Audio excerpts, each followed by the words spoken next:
from the News Channel 5 Network. This is Urban Outlook. Hello and welcome to Urban Outlook. I'm April Eaton. Thank you so much for being with us today. A former Metro school teacher had an idea. She was able to connect with her students in the classroom in a different way when she introduced the arts, when she introduced dance into the curriculum. So she left Metro schools and took this show on the road, literally. It's a program called Dancing Through the Curriculum. And Ashley Mushamba is the one that runs this program, the director of this program. And thank you so much for being with us today. Thank you for having me. So talk a little bit about how this all got started. You used to be a Metro school teacher, but Yes. You were doing something differently in your classroom, I understand, to connect with your students in a different way. Start there for us. Okay, so basically I brought my dance experience into the classroom, and I saw how interested my kids were with movement, and it was just simply fascinating. And I knew that I could make a difference, and I also could boost up test scores by incorporating movement. So my kids would learn through cheers, they would learn through dance routines, and they even choreograph their own dance routines to learn different parts of a story. Wow. So just it's a fun and creative way to get kids engaged and really wanting to be a part of the learning process. A creative way of teaching, especially in this day and time when kids are struggling with so many outside influences that sometimes it keeps them from getting those great grades that you know they can get, right? Exactly, exactly. So then you took it from the classroom and something said, you know what, I can do more with this. I can cover more ground with this if I take this on the road. So talk about how Dancing Through the Curriculum was born from there. Right, so I started in the classroom and I wanted to reach more students because I saw how much my kids loved it. And so I ran it by my principal, who was extremely supportive at Park Avenue, Miss Deltina Braden. And I told her, I said, look, I want to reach more kids at Park, so how do I go about that? And so we came up with the after-school program there. So we started the after-school program there where we taught movement-based curriculum in addition to homework support, and then offered dance for an hour after school every day.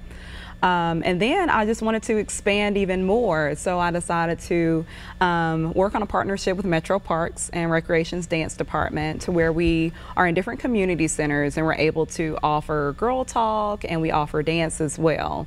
And now we have taken that a step further and even gone on the campus of Fisk University to offer classes in the North Nashville community as well. Interesting how you've been able to make that transition, but what is it about dance, or maybe it's just doing something fun, period, that kind of makes the light bulb come on in young people? I think that kids naturally learn through movement. They naturally learn better if they are up out of their seats than if they are sitting and listening to us all day. Yeah. I mean, who really wants to learn like that? So because of that, I think being able to find that connection between how does the writing process relate to the choreography, and how do those two kind of intertwine with each other? Being able to make that connection is it's just amazing for kids to be able to make that connection. And you said you were able to kind of see those test scores change too. Give me an example of prior to, and when you say sitting and listening to teacher, it makes me think of that little segment in the Charlie Brown commercials where you hear them womp, womp, womp, womp, yes, womp, womp. That's literally that's what it kind of sounds like after a while, right? With just sort of in front of the blackboard, and I guess it's a whiteboard these days, but just sort of download, right. Versus what you were able to do to kind of get them not only moving, but motivated to learn. What did you see as far as the changing in grades or even the change in enthusiasm for learning? I saw mainly a change in confidence, and that confidence kind of trickled over into their grades, because if they're able to dance in front of each other, then giving a speech is no problem. Or, you know, even being able to see that, oh, maybe I don't have to verbally communicate about this story. Maybe I can dance it out. And that's okay, as long as I saw some type of understanding. And so I realized that if I was given the option, if I'm giving options to children to be able to express in other ways other than just writing or verbally presenting information, we're all in a better situation. Yeah. So what does it look like now? Because you're going from park program to park program because you've got that relationship with Metro Parks. So I'm assuming that you're at many of the parks in town.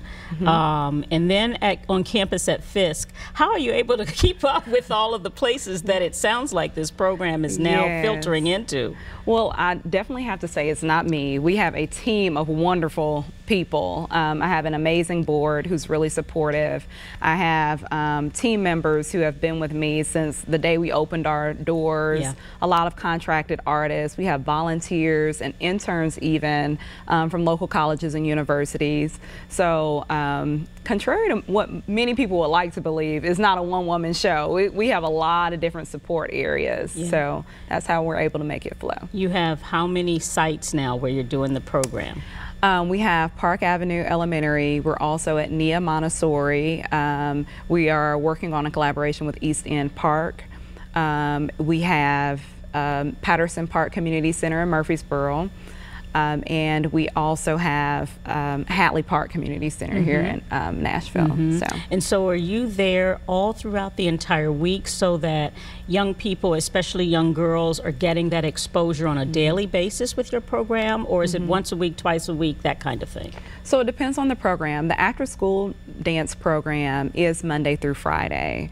But the community dance division, where we really focus on uplifting girls and exposing them to dance and ballet, tap, jazz, all that good stuff, that's offered once a week, and the participants have the option of also doing it twice a week. So it really depends on what they sign up for. Is it free for participants?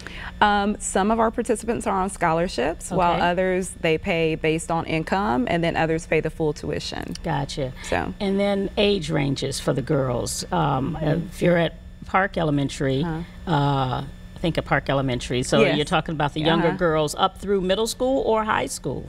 Yeah, so from about the ages of 5 to about 11, we offer, the after-school program and the dance division classes. And from about 11 to 13, we also have separate classes for them as well in our community centers.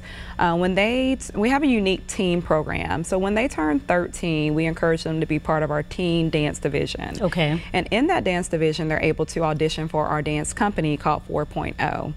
Now 4.0 is really cool because we give dancers the option to actually get paid to perform and paid to come to practice. So they're professional dancers. Yeah, they are professional dancers. We're giving them that experience just to get them ready. And leading those classes, we actually have interns from universities who are also in the dance program, so they can also get a taste of being an artistic director for a company. So we're really trying to give them that professional experience if those girls are interested in going that route. And is it based on grades? Because I'm assuming that 4.0 has a little bit to do with the goal of striving toward those grades. Yes, we would love for all of our participants to make sure that they are making the grades in the classroom, basically being able to perform in the classroom and in the studio is what we like to say. So because of that, we do reward for good grades. We have a skating reward coming up soon, May 22nd at Rivergate Skate Center, to where we are rewarding those kids who have made really good grades and then those kids who have also excelled on the dance floor. And then we also have options for tutoring at the local community centers and a study hall for our 4.0 dance members. So. And then are there other performances that the girls get to do or the students get to do outside of the studio, and what does that look like for them? Yes. So we have several performances throughout the year. One of our largest performances is our summer camp performance at the end of our summer program, which is at Fisk University. This year, our Smart Moves 2017 summer program, after 7 weeks of studying dance and forming friendships, they actually perform at the end, and that's in July. We also are at many of the Nashville events that happen throughout the year, like the African Street Festival, we're there. Tennessee State University Parade, we're there as well. And pretty much anywhere we get invited, we like to show up and show out. Well, and that's the best part too, right? Kind of putting all that learning to action and showing folks what you can do. Right. Let's take a quick break because you have one of your students with you, and I'd love to be able to talk to her about the impact of the program on her as well. We'll be right back after this. Stay with us.